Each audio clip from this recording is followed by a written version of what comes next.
Počúvam mnoho krásnych reflexií ľudí o tom, ako im je a kam ich vedie ich telo alebo túžba, to snové telo, predstava, tá múdrosť, že to by som chcela, toto potrebujem. Teraz by som rada bola niekde inde a zažívala niečo iné. Alebo potrebujem ešte viac, ešte dlhšie času, niečo viacej pre zahojenie vnútorného dieťaťa, viac radosti, viac fantázie, viac ľahkosti. Veľmi dôverne to poznám a veľmi zodpovedne si dávam a doprajem čas a kvality, do ktorých ma pozýva moje telo.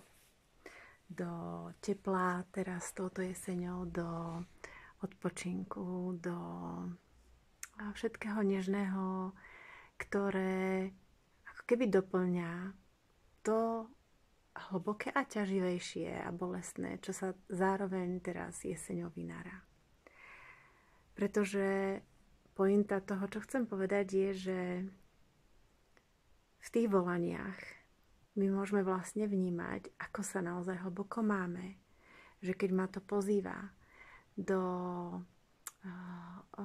spomalenia, do domova, do menej aktivít, alebo do oddychu, alebo naopak do blízkosti s niekým, alebo do liečenia nejakého druhu, to znamená, že moje telo, moja bytosť je unavená. Moja bytosť mi ukazuje nejaká časť, že už mám dosť, alebo som vyčerpaná, alebo potrebujem niečo úplne iné, ako je ten tok, víru života, v ktorom sa nachádzam a kde som rozbehnutá, alebo kde idem z nejakého nastavenia mysle, povinnosti, zodpovednosti a tak ďalej.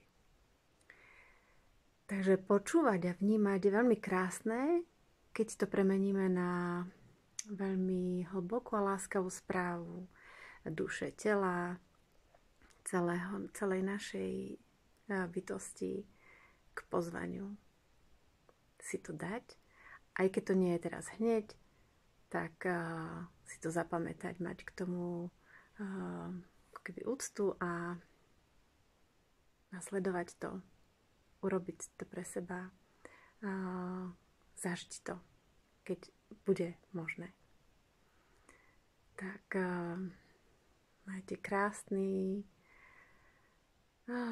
čas so sebou v tej nehe, starostlivosti, láskavosti, oddychu, výdychu s nadchádzajúcou rastúcou tmou. Pozdravujem, Mirama.